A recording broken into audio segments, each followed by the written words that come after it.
Hey, this is SportsSlaw with Lomas Brown, the pro. And Deb Schneider, I'm the prof. And together, we're the pro and the prof.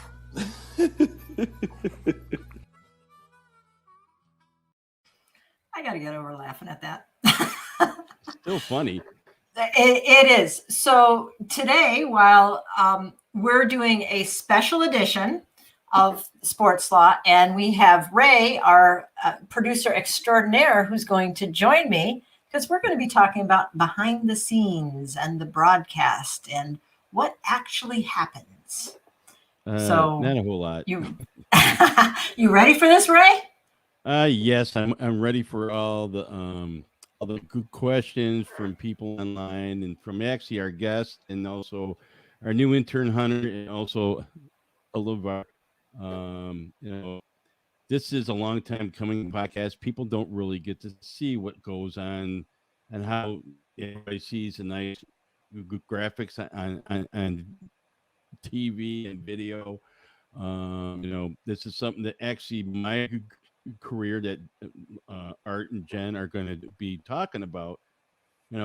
I fell into this. I was going to school as a graphic artist back in 1935, and did you just say 1935? 85. And it's just that we this is what people there's a lot of hard work and effort and a lot of unsung things that people do behind the things to make stuff like this happen. Like logos and graphics, motion graphics, backgrounds, camera angles, everything. And this is the show, the podcast. People are going to learn about that with what just happened overseas. And what was that, Deb? So on this podcast, what we're trying to do while Lomas is off broadcast and doing behind the scenes stuff, we're going to be talking.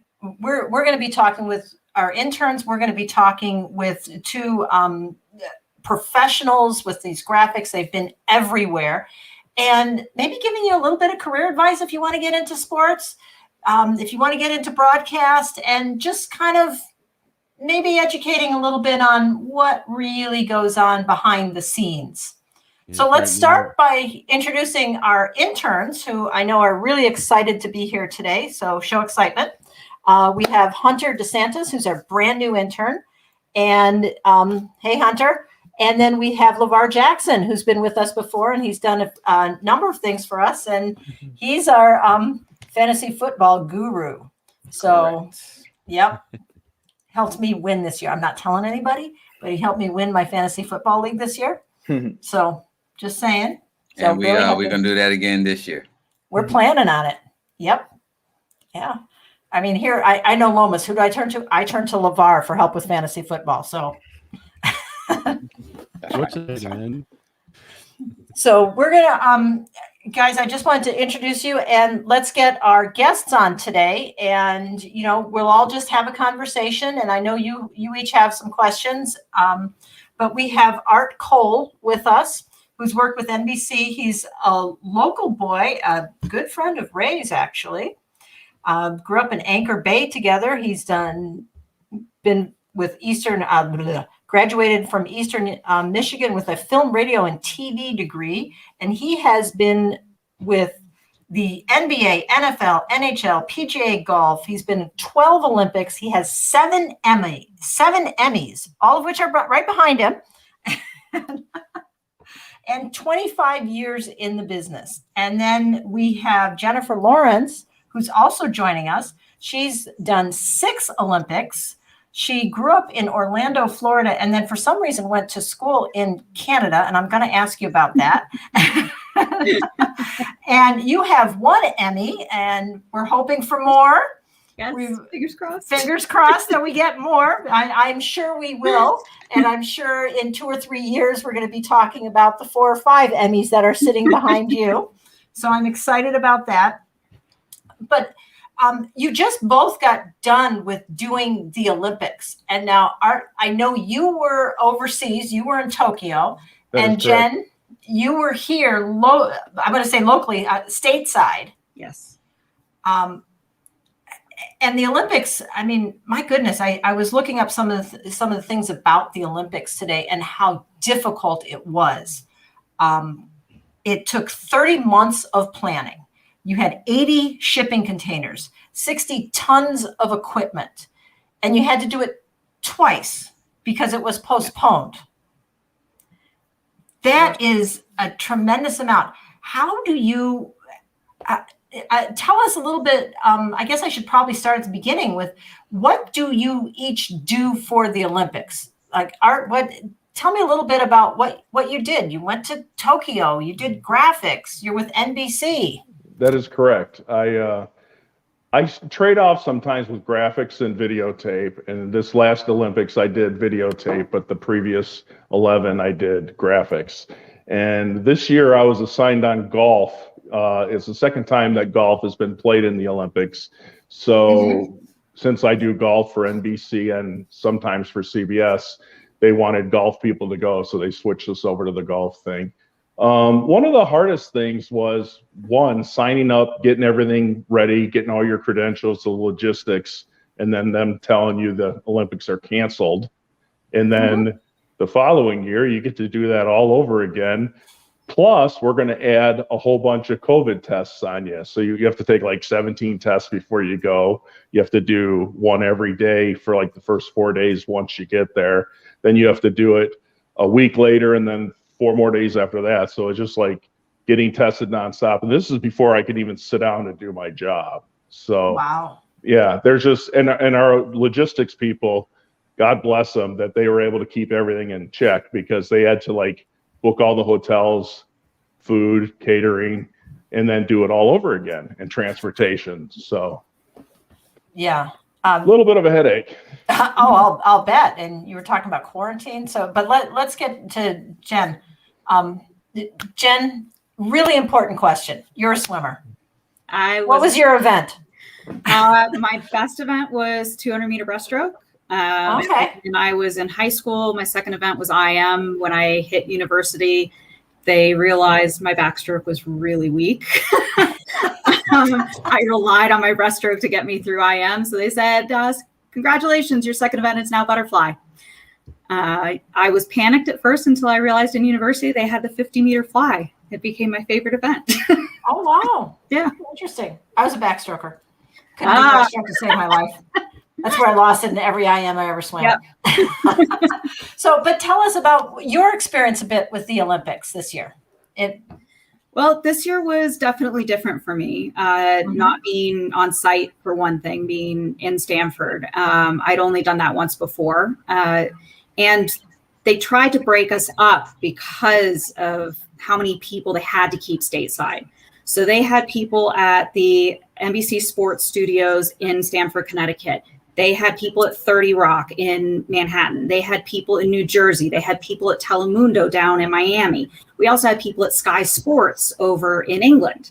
We were everywhere just to try and give everybody space because they didn't want that many people sitting right on top of each other. I was lucky in that my entire department was all in Stanford. So downside, I didn't get to see art. But upside, my department. She didn't get to see me. No. Neither one of you got COVID, so that's good. No, that is true. But I did get to see the half of the people in my department that I don't normally get to see because we're normally half on site and half in the States. So, good and bad. So technology was a huge part of this Olympics. We've talked in the past on SportsSlaw about the fact that broadcast last year when we started, the first thing we did was we got together, we did a few practice broadcasts, and immediately COVID hit and we couldn't do anything. Yeah. So and then I had to figure out how to get these guys still to do the podcast. We kind of shelved it for a couple months because the whole setup was a studio down in her basement. And then we're trying to figure out how you can do this podcast. And that's kind of how everything started to go. Yeah. Like radio, TV, people were doing there's like at our station, we had it like go from everybody there and then everybody at home. We ran out of gear in the first 2 days. And you get, like, now Art, and like with doing broadcasts during the pandemic, how did NBC go about, like, doing stuff from home, doing stuff from the studio? Because I know for a long time people couldn't be in the studio except for the engineers and the producers. Well, first off, March 12th, which was my 55th birthday, I got the dubious task of them coming in and saying, everybody go home, sports are done for the year. So they flew everybody home. Great birthday present. Yes. So they flew everybody home, and we had to decide what we were going to do until the pandemic was over. And then, we kind of knew that once the pandemic, and it's not really over, but once they would open things back up again, we knew that every sport was going to open at the same time because every sport shut down at the same time. So you could be, doing football one day, hockey the next day, baseball or whatever.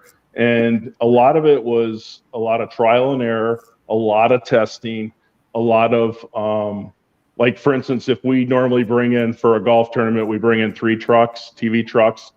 We bring in 6 because now, as Jen was saying earlier, you have to space everybody out.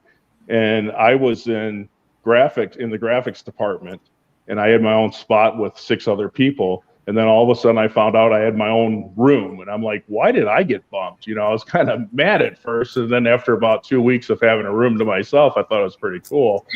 But they had to figure out how to space everybody out. Then, everywhere you look, there were plexiglass things like you're at a teller window or something. So, I mean, a lot of it was trial and error, with the most part trying to make sure we could all perform our job effectively without getting everybody sick.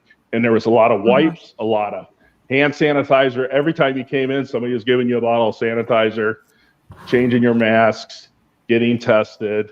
They have these self-test apps like MedCore and a couple other ones. And we had to do those every single day. How you feeling? You got a headache? Do you have any of these symptoms? No, I don't. I'm good. And then when you get to work, they test you. And sometimes it's a temperature test. Other times they take you in a room and swab you. So when it opened back up, it opened up like every sport all at once, but it was very trying. You had to be very patient because there was no reason to get excited or mad because everybody was in the same boat. Now, did they have to add more, how everybody talks about more broadband? I know that a lot of companies, out of stations, TV stations, had to kind of beef up their IT department just to make stuff happen. Also, there's a question, did everybody, I know in TV, everybody kept their earpiece. What was the big deal? Jennifer, and you were talking just before we went on the air about how stuff can change right in midday. Yep. Mm-hmm. Yeah. So when I got to Stanford, we had gotten to a point with everything that as long as you were vaccinated, the CDC had decided that you didn't need to be wearing a mask inside. And a lot of places were following that. Unless you were in very tight quarters with somebody, if you had a tiny little office and you had 3 people in there or something like that, they still recommended that you wear the mask. NBC was very good about following what the CDC is recommending. So I was in the middle of a shift for the Olympics, and the CDC came down and said, this Delta variant is much worse than we thought it was going to be. We highly recommend that even those who are vaccinated wear masks. Immediately an email went out and said, effective as soon as you read this email, put on a mask. And they actually were walking around the building to make sure people did it. So you have to be able to pivot for sure. So you're both in a bit of a bubble, and in particular, I think Art being in Tokyo would be absolutely fascinating. You're in a bubble. You were telling us that you really couldn't go anywhere. You couldn't, to the grocery, to one little store, to your hotel, and to work, basically. with all of this, how do you engage the public? Because the Olympics this year were so different. You had no spectators. Usually we have all kinds of things happening. And I think a big part of that is the graphics. And maybe we should talk about exactly what each of you does. And then how do you make it so the public wants to see it? I know Hunter in particular was asking, we've got all these different ways of streaming the Olympics. I think there were billions of hours of content that went out. Yeah, there was a lot of pre-planning before the Olympics to make sure that everybody had a handle on the streaming sources. Some people think, oh yeah, Peacock, I'm just going to turn into NBC. And no, it's actually its own platform. It's an app. It's a streaming app. And NBC is fantastic at letting people know where everything's going to be, like what's going to be on the Peacock, what's going to be on the Olympic channel, what's going to be on NBC, Sportsnet. For instance, the Olympic golf will be on Golf Channel. So the biggest thing is in the art department, in the promotions department, is coming up with ads and new ads all the time so people don't tune them out, that are constantly letting you know where you can see the event you want to see. Mm-hmm. We tried to do a lot of cross promotion. I know we were constantly creating graphics and shipping them out to the different networks and the different shows that they would be able to put up what we call a full screen. It covers your entire screen with information. And they would be able to say, coming up tonight at 7:00 on NBC, there's this, at 8:30 on USA, there's this. And so that people would know based on what sports they like to watch, where they should be tuning in. And we also had some live look-in boxes. So they would have a quad split on your screen and you'd see 4 different venues at the same time and they're all going on, and it would let you know what network each of these was actually airing on, so you could go and see it. Or if it was streaming live online, you could go watch it there. I know when I first started doing the Olympics, streaming things live was relatively new. And now it's just become commonplace. So we try to let people know, hey, if you are a fan of swimming and you don't want to wait till prime time to watch what's going on, this is we've got the prelims right now, because prelims were happening at night over there, which was a weird time over here. And I know you and I were watching those. Oh yeah. Oh yeah. Oh yeah. I was watching every swimming event I could. Yeah, absolutely. With wine. With wine. Why are they swimming backwards? Hunter, you had a question to ask. Yeah, Art, I wanted to ask you specifically because I know you were in the Tokyo bubble, as you just mentioned. I think the casual fan is probably only thinking about how some of the restrictions and being in the bubble would affect the athletes, but how did it affect you and some of your fellow coworkers down there, and how you were able to get some of the behind the scenes production done, just being in the bubble and dealing with some of those restrictions? Well, we were fortunate enough to have the logistics department take care of everything and tell us where we need to be. We get a schedule on our email every day. Unfortunately, people came in at different times. So some people were clearing their 14-day bubble and then going and seeing the sights of Japan, where other people, like I didn't get my 14th day to the very last day. So some people were going out and about and saying, hey, we did this and that. And I'm like, well, I went from my room to work and got a sandwich at the store. And, the hardest part was, like for instance, when Jen and I were in Russia, we went everywhere. You could jump on a train, you could go to the mountains, you could go everywhere. And in Tokyo, my room, I called it a 2-hopper. You hop on the bed and hop out the window. That's all I saw was my bedroom and my little spot at the golf course. So, yep, there I am. Right, those are the rings that were on the 18th hole that they provided. Those are just a bunch of the logos of the different Olympics we did. And so, I mean, the hardest part compared to the past Olympics was dealing with the COVID, understanding that everybody was dealing with the same exact thing, and that you just got to be patient. You know, there'll be times you're like, why are they doing that? Why are they thinking that? And you just got to be patient because everybody's going through the same process, and getting mad and frustrated doesn't benefit anybody. And LeVar, you had a question for Jen. Yes, Jen, your atmosphere being in Connecticut, I wanted to know, were you with people that were loose? Were you with some comedians? Were you people that were, you know, super serious, focused all the time? Because team atmosphere is your environment. That makes everything. If you're with a bunch of tight people, you know, it's kind of like a quiet atmosphere. So how was that camaraderie, knowing that y'all were working together for the Olympics? I was very lucky. Pretty much my entire department, we've known each other for a very long time. There were a few people that I hadn't met before. Most of them I at least knew by reputation. And I don't know if it's just a television thing or a graphics thing, but we are cut-ups.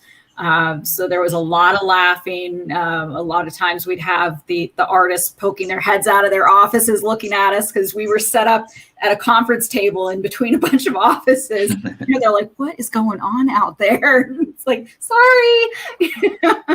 Yeah, but a lot of laughing, a lot of joking, you know, a few practical jokes, and a lot of off-color language. No. Yeah, we all yeah. get along really well. So I was lucky in that respect for sure. And that's also like when you guys are doing live events. I know it's like in radio, there's a delay. I mean, how are you guys dealing with that? Like, and also with foreign languages, do you dump somebody saying the F word in Japanese and people don't even know that? Did you have a guy that actually was monitoring, like at some radio stations that they do have somebody just second that out and go, oh, it's a bad word. Do you guys have a team of people that can speak different languages and going, he's just now we're getting into the fun stuff. Yeah. Yeah, they always have they always have an interpreter for every Olympics. Every Olympics, the main people always have their set of interpreters. For the majority of the time, we have every ear possible. It's kind of like a mandate where no one's above the line and no one's below the line. If you heard something, no one else heard it, and you heard they swore, then everybody double checks it. If one does happen to get through, because it is live and stuff, it's live sports, and we apologize for it. You know, you can't stop everything. But every Olympics, no matter where you are, there's always interpreters around.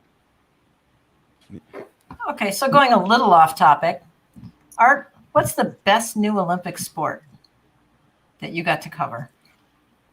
I got to tell you, it seemed weird because when you were watching them climb the wall, the rock climbing, they would look like they got way up there, and then when they fall, it'd be like 3 feet.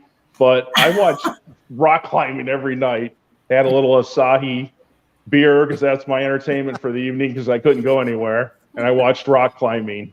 So, yeah, I climbed the bookcase, hopped out the window, got in trouble, had to go back in. I thought he was Spider-Man. Yes. Yep. So rock climbing. Okay, Jen, what about you? What's the best new Olympic sport? I actually liked the skateboarding. I've covered X Games a couple of times, so I'm a little bit familiar with it, which was kind of nice. But it was really neat to see all the young kids winning medals and, you know, putting their mark on it. You know, it's so often we celebrate people who, oh, they're still doing it at such and such an age, which is also great, but we kind of ignore the people coming up, and this kind of put it in everybody's face. Like, look at these kids. They're freaking amazing. It was so cool to watch. Yeah. And there was I was watching it too. And I'm like, you would never see me on a skateboard, but what's really cool about the skateboard events and the X type events and stuff is in other sporting events, you'll have people that are like fighting for themselves and that's it. Yeah. And then you watch the skateboarding or some of the surfing or stuff like that, and you have all the other countries know each other and they're all pulling for each other because they just want everybody to do well. Like, especially during the skateboarding, I noticed there was plenty of times where somebody would win and other countries would come over and were truly excited for them. Yeah. Yeah. Also, I forgot what kid, I think he was from Australia, did a trick and the cameraman was right there and just smacked right into him. And then the kid helped the cameraman up. He looked like our age, Art. It's like, oh gosh, camera. Did a moth fly out of the camera? No, they actually had that shot going back. Yeah. And a friend of mine was working that event. He said that camera guy is going to be back for the Paralympics. Yeah. As a Paralympian. Oh boy. I could see how you guys were having fun out during this. So, Jen, you have covered obviously the X sports. You've covered pretty much all the major sports except for golf, I believe, which is Art's forte. Yes. What's your favorite sport to cover and why? Oh, my favorite sport is hockey. I actually got sucked into it when I was in high school, which is a little weird, I know, growing up in Florida. But we had a minor league team. IHL was still around then, the Solar Bears. And my friend kept saying, you got to come to a game. You got to come to a game. And I finally said, if I come to a game, will you shut up? She said, yes. So I said, okay. And I went to a game and I walked out and I was like, when's the next one? I was immediately hooked, and it was perfect timing because I had just started applying to colleges and I had applied to McGill in Montreal. And you were asking why I went up there. My dad grew up in Montreal, so it was probably a good time to like hockey. So it's genetic. Yes. And then your first job was with the Buffalo Sabres, right? My first freelance job was, yes. Okay. When I first started in the business, I was working for Empire Sports Network, which was a little regional network based in the suburbs of Buffalo. And unfortunately, they went under, a little bit over a year after I started with them. So I was out of sports. I hope it's not any kind of correlation. No, I don't think so. Pretty sure it had to do with the fact that they were owned by Adelphia. So I was really good about trying to keep in touch with people that I used to work with. And I was out of sports for a few years and got a call from a woman I used to work with at that network one day and said, this was a Wednesday. And she says, please tell me you can work the Sabres game Friday. And I said, I can work the Sabres game Friday. It just so happened I had just quit my job at the news station the prior Friday. Okay. So the timing worked out. It was all about knowing the right person, and I've been working in sports ever since. That's awesome. And then Art. Oh, I'm sorry. And that's what Art, what he told us backstage just before the broadcast about. Here's some advice to Hunter and LeVar. Yes. About well, just realize that you're never off. You never shut off. Whenever you're interning, try to make an impression. You don't have to be a smart aleck or a brown nose, but just always the best thing. Like I used to always tell myself, and I was fortunate enough to when I interned at Pass in Detroit. I ended up getting a job there as an assistant producer later because they said I was like the super intern. But I just always looked for what can I be doing right now? What needs to be done right now? And one of the biggest things I did, I remember walking in and saying, what's the deal with the tape library? And they go, oh, that's a mess. No one will ever figure that out. And I had that cleaned up in 2 months. I took game tapes. I had like 6 or 7 reels and I cut all the highlights down to like 1 reel and then alphabetically filed them. And they walked in and they were like, okay, this guy's going places. So like, you don't need to be a brown nose, but like, just what can I do to better myself? What can I do to teach myself as I'm doing stuff? What can I do to learn, and always pay attention. There's certain things that the very first guy I ever worked with, the phrases he used, I still use today, like For instance, if we're doing a pre-tape, and when the tape's running out and we're done, he goes, "Okay, fade, sound, and picture out." He's the only one that ever says that. I've been saying that for 20 years now. So just keep your ears open, your mouth closed, and give 100%. So you can get someplace being an intern. One of the other things I heard you say was that you identified a problem and that you solved the problem. Yeah, well, first off, with internships, if you're good at being an intern and you like where you're at, that's probably where you're going to get your job, or at least your first job. And if you see a problem, for instance, and identify it, and somebody else doesn't see it, just go ahead and do it. If they later on want to know who did it, tell them you did it. You don't have to necessarily brown nose and say you did it. But people notice interns that work hard, and then people notice interns that are just punching their clock trying to get their credit to get through it.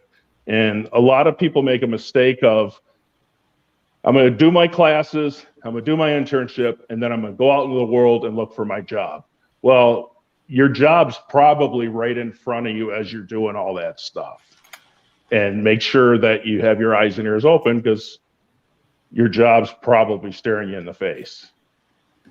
Wow. And Jen, one of the things that we talked about a little bit before the broadcast was also the fact that a lot of times going on the jobs, staring you in the face is, especially in sports, opportunity just kind of pops up. You don't know it, but as you see it, you do something, and then your career takes an immediate left turn. It sounds like that was your friend inviting you to, or pushing you to go to a hockey game. It was. And then I had another one as well. So she pushed me to the hockey game, which is what got me really interested in that. And I already been into sports because I was a competitive swimmer. But when I went off to school, I had it in my brain, I'm going to go and either be a clinical psychologist or a sports psychologist. I knew this is what I'm doing. About halfway through my first year, I started working for the school newspaper. And then I got a job unpaid with the school radio station. And I was doing sports reporting for both. Now, we didn't have a communications department or a journalism department at McGill at the time. They do now. And I was talking with my dad about it one day, and he said, "Do you realize the only time you ever get excited is when you're talking about hockey?" And I said, "Well, I know I get excited when I talk about it, but I never realized that's really the only time I'm excited." He said, "Have you ever thought about a job in sports?" And I said, "Not really." So I started to think about it more. I started to do more and more with the newspaper and the radio station as I finished up at McGill. And I couldn't get an internship because I couldn't get credit for it since we didn't have the proper department. So as I approached graduation, I found a 2-year program that was in the process of getting accredited as a master's program at Ryerson University in Toronto. I went and I did that, and that's how I got my internship at Empire Sports Network, where I got hired right out of my internship. So I was 4 days a week in Toronto going to school, 3 days a week in Buffalo working. And when I finished up with my classes, I just made the drive and stayed. Also, we have some questions from LeVar and Hunter. And LeVar, go for it.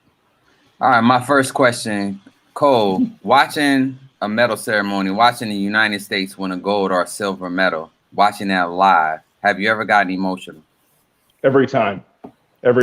When we were in Salt Lake City, they decided to do the medal ceremony at the Medals Plaza in downtown Salt Lake. And then afterwards, they'd have like Train or, Foo Fighters or whatever play afterwards. But they would always bring 2 or 3 sports out and award the medals. And it's a lot like you're winning it because it's your national anthem. You know how much they fought hard for it and how much it means to them. And, you're obviously proud for your country. So it's hard not to get emotional. And just our national anthem, the United States national anthem is set up at the very big finish If you still got dry eyes, then there's something wrong with you. Right. Hunter, Right, you had a Hunter? question? Yeah, I honestly kind of wanted to piggyback off that a little bit, but I know in if you're like broadcasting at a game, you're not really supposed to openly root for teams. How different is that for the Olympics when like the United States are in events? Are you pretty openly able to root for the United States and be for the country, or do you have to be a little bit more reserved? I can speak towards that. I remember when Michael Phelps was going for all his medals, they actually had lipstick cameras in the corner of the production room of the truck and all the tape rooms and everything. And literally when the one time they didn't think he was going to get it and he actually out-touched the guy and got the medal, I mean, everybody was going bonkers. So to say no rooting, that doesn't really work when you have 45 people in a truck jumping up and down.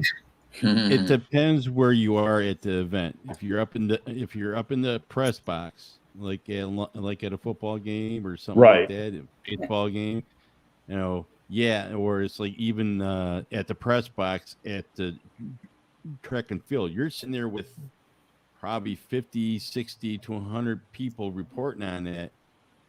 I remember my first year covering the Lions, and I'm in the press box. I'm like, hey, and they're all looking at you. Yeah. I had an experience like Cool. that. I was down in Tampa Bay, and I was doing a golf tournament there. And me and the lady I work with, her son from Buffalo, he came down to Florida to visit, and Buffalo just happened to be playing Tampa Bay that night. So a good friend of mine's the director for Tampa Bay, so he got us up in the press box. And Buffalo was totally killing Tampa Bay. It was like 4-0. And every single time Buffalo scored a goal, he went bonkers. And finally, somebody said, "If you keep cheering, we're going to have to ask you to leave." Oh, it was very embarrassing. Yeah, that has happened, and because that's why now when people apply for their credentials, you are like almost giving up your firstborn, because they want to know everything about what you have done, samples of your work, how long you've been at that place, and because I've been like I remember seeing like when I used to work at the bar, and these guys that were working for these rock and roll magazines are going, "What the heck are you doing here at a Lions game?" And they're all up. But LeVar, you want to ask Jen on her award? Yeah, so Jen, when I've seen Michael Jordan win the final trophy, he kisses her trophy, he's emotional. When you got your Emmy, what went through your mind? Because that's a huge accomplishment. At first, it was kind of disbelief. Honestly, I found out because I got an email from Art. He sent me an email. He says, "Congratulations," and I was like, "Congratulations about what?" And then I got the email from NBC saying that we won the Emmy. I was like, "Oh my gosh!" So there's actually an application process to go through after you've won the Emmy to get the statue itself, and it took a little bit to get the statue. And I was actually really, really lucky. I was living alone at the time, but I happened to have a friend in town visiting when I got it. So I had somebody there when I opened it, and I think I just stared at it when I opened it. I couldn't believe it. It was. I don't think I had the whole, throw it over your head moment. I had this can't be real moment. Awesome. Very cool. Yeah. Art, what about winning some of yours? Well, I remember when I first got into it, I really wanted one. And it's kind of like the carrot, like, am I ever going to win one? And it was a really long time until I won my first one. I was probably working for about 5-6 years at the national level. And then when I got the call that we had won, it was late at night, and I was already like, I'm going to bed, because it was streaming on the radio in New York, and friends of mine were in New York, and they go, "You won." It was the same thing. It was very surreal. And it was kind of like, you want something so bad and you finally get it. It's like, it's very exhilarating. It was a long time coming. And then after that, I'm fortunate enough to be in the right place at the right time. And then it just kind of started coming. So Well, I'm sure there's some talent there that. Well, trust Sure me, is. everybody who gets one deserves one, because even if you don't get it for something you're working on that you didn't get one at that time, everybody's giving 100%, 10%. Everybody's leaving their family. Everybody's Right. giving their soul to everything they do. So at some point, if I didn't really earn a piece of this one right here, then I earned a piece of that one. So I mean, it must be you nice earn to them. point to multiple ones. Yes. It's kind of like Tom Brady with his hand with his 7 rings. Actually, you're the Bill Russell of Emmys. You're the Bill Russell of Emmys. Well, you know what? I have friends of mine. I was at a party at his house, and he has like a chalet type house in California. And I walk in, and he's got 5 Emmys across the mantle, and I'm like, I have 7. And then as I go up the stairs, I see another 13 going down. I was like, oh. I have 7. Yeah, I was like, oh, here's the rest. And also from when Art and I grew up and went to high school together, our football team sucked, and we didn't really, we didn't win any games. So it's like, that's your football championship. That's your Super Bowl. That is, me winning the Mackinac race. Yep. Yeah, that's a big deal. Yeah, So, I mean, it wasn't for lack of trying. It just it was a small school, and we're back on football now. Yeah. My senior year, we had probably 18 healthy guys at the end. Yeah. Ooh. I have a question. Jen, what event were you part of that you worked, that you actually had a vested interest, that you were the most excited about them winning? Oh, I like this. Oh my gosh, most excited about them winning. Honestly, it actually goes back to my first Olympics, Beijing, and it was because Dara Torres was there. And she had been one of my idols growing up. And I was so excited that she had managed to qualify for the Olympics. And I was just glued to the screen waiting to see what happened with her. I was so excited for her. And yeah, Michael Phelps was there, and Michael Phelps was the story. But for me, Dara Torres was the story. I mean, I was all over that one. Yep, that was fantastic. Yeah. All right, you? I was in Salt Lake City, and it was Utah Jazz versus the Chicago Bulls. And it was because one of the things I did was the NBA on NBC for about 7 years. And it was when the NHL would finish before the NBA instead of the other way around. And I remember sitting there, and it was 97, and it was when the Wings won the first cup I seen. And we were at the bar, and we were having a few adult beverages, and we were cheering, and we knew they were going to win. And it wasn't, it was like, everybody's slapping me on the back because everybody knew how much I love the Red Wings. And then it wasn't until Steve Yzerman actually put the trophy over, the Stanley Cup over his head. And then people are like, oh my God, he's crying. And I was like going crazy, that was probably the most emotional I ever got during a sporting event. And it was just because, we waited our whole lives to see that. And I can say I was kind of a part of that.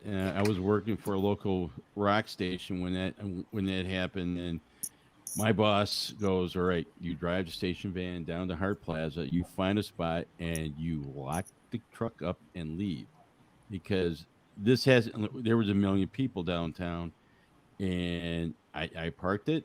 And then actually the station I work for now, the chief engineer that was at that time going, why are you in my spot? And it's like, and it was one of those history moments that that you would never forget, because I slept in that van.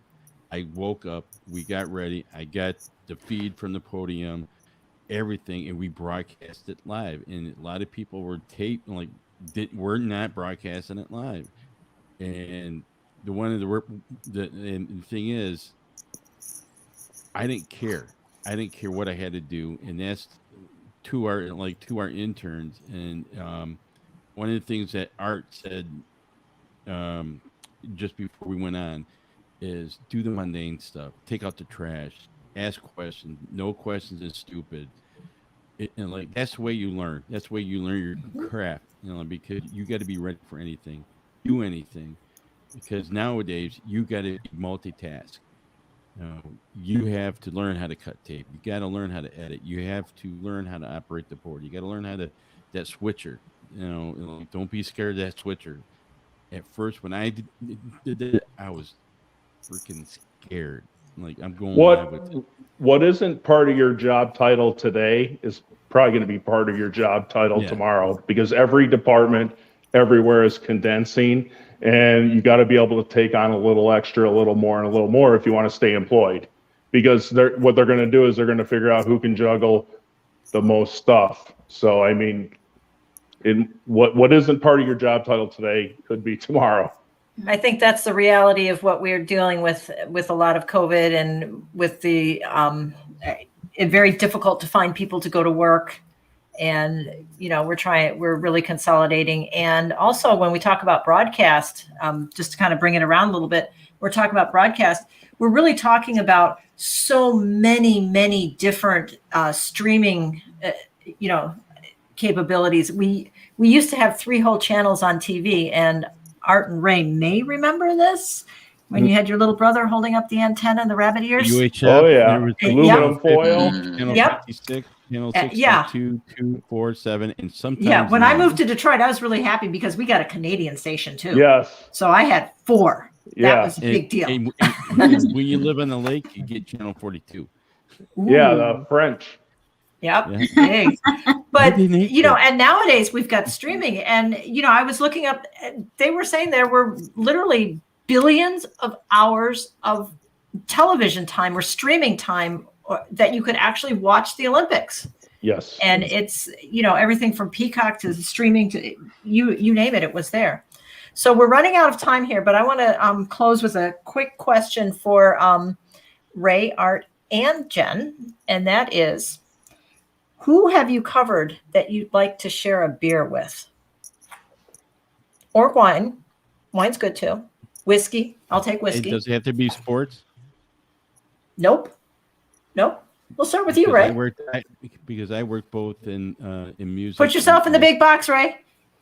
I am put myself in the big box. 4 people. See, it's your job title now. Actually, I met and actually had lunch when I was up at hockey camp with Gordie Howe. Very cool. Nice. Good one. That was because we were doing a broadcast at his restaurant, and he took care of us. And everybody who says he's one of the nicest guys off the ice and one of the hard-headed, he'll rip your face off on the ice. He was one of the honor to actually get to know. My second one is Ernie Harwell. When just Good. before I was just starting over at CBS, and one of our engineers got sick, and I had to go work the baseball game. And you know what? And then it was so cool. Like I got there early because I wanted to be there early, and he goes, "Son, are you hungry?" I said, "Yes." He went and got me my lunch while I'm setting up. I mean, when you hear all these stories about famous people, and they're just like regular people. He came and he signs 4 baseballs. And he goes, "These are yours. And you can do anything that you want with them." And I'm like, whoa. And then You probably still have them.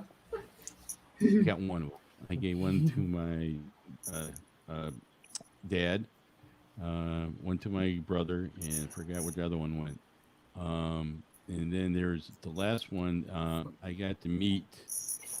Actually, got to go up on stage when they were playing at Tiger Stadium. Is the band Kiss?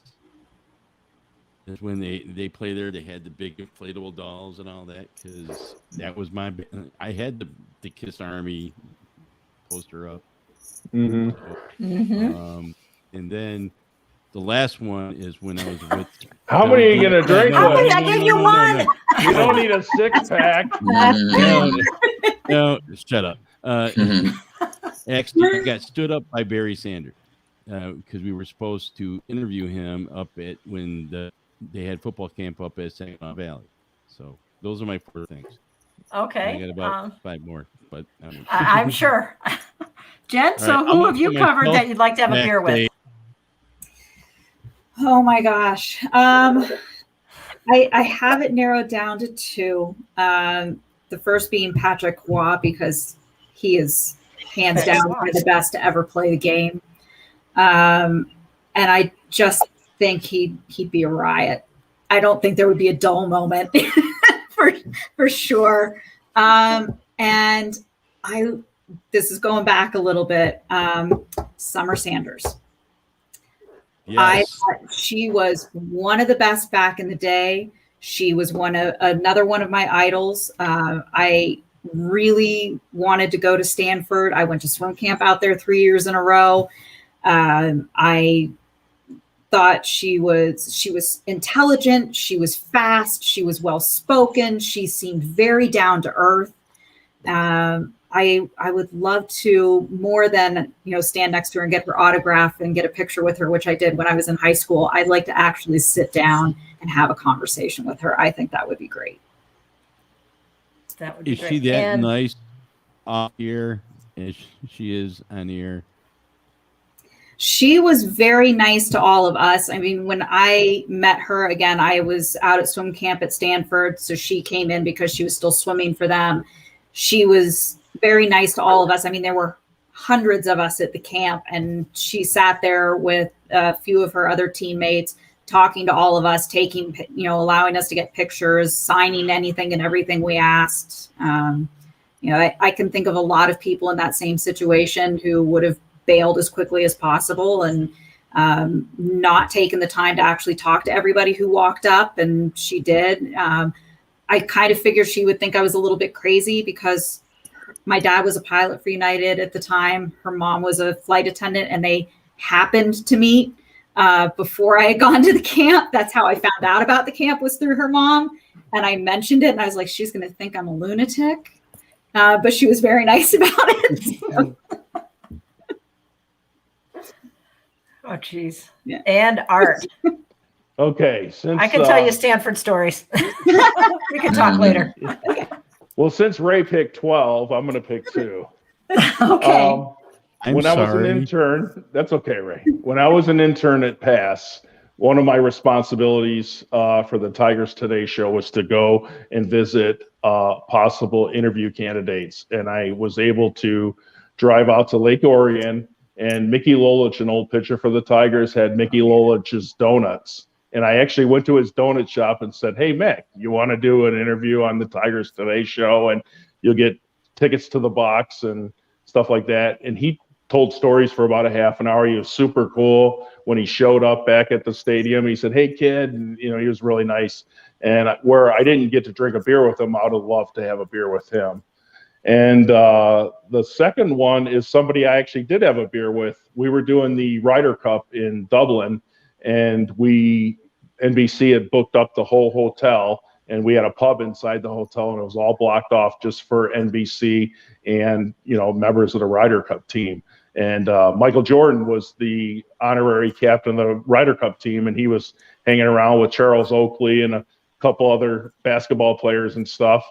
And he'd come in and, we're drinking beers, and he's like a foot away from me and stuff. And then what was really cool about the whole evening, which made Michael Jordan seem like such a normal guy, was there was this rugby team that was walking by, and they saw him through the window, and they had just won the championship and they had the trophy, and they broke in, and they were trying to kick him out and stuff. And Jordan's like, no, they can stay. And for a good hour, they were taking pictures with Jordan, Oakley, the trophy, beer, shirts on, shirts off, lampshades. It was really kind of crazy, but that was a memorable. Now, who wore the lampshade? Okay, before this degenerates any further, There was nudity involved. Yes. Yeah, we are running out of time. We're completely out of time. We're almost at an hour, guys. So thank you so much. Thank you, Art. Thank you, Jen. You're welcome. Thank you for having us. Thank you, Hunter. Thank you, LeVar, for such great questions. And of course, Ray, producer extraordinaire with some great stories too. So hopefully everybody learned a little bit about behind the scenes and what goes on. Go Lions. Yeah. All ready Go for Lions. it. I've got mine on my back Yes, shelf. the old helmet. Yes, that's Bubbles. Yeah. You So young check kids us don't know out. about bubbles. Thank you very much. Thank you both. Yeah, Jen and Art, thank you from the bottom of my heart, because it's just, putting stuff on like this is always hard, and having guys like you at a phone call away. Thank you. And good luck on the next share. Emmys. Yeah. Thank you. Good luck on the next Emmys. And when we meet in person and everything, and when we do a live podcast at a bar, you bring those Emmys. Okay. Oh yeah, love I to see actually it. have the Seven. boxes where I can pack them up. There's a guy in the Okay. corner with white gloves just polishing all his Emmys. Okay, now we're getting into territory I don't want to talk about. All right, we're going to end this here. Thank you, everybody. Thank you so to our much. listeners. And Bye, Jen. Check us out on SoundCloud. Check us out on Facebook. Check us out on SportsSlaw.com. And we'll look forward to seeing you the next time. Thanks.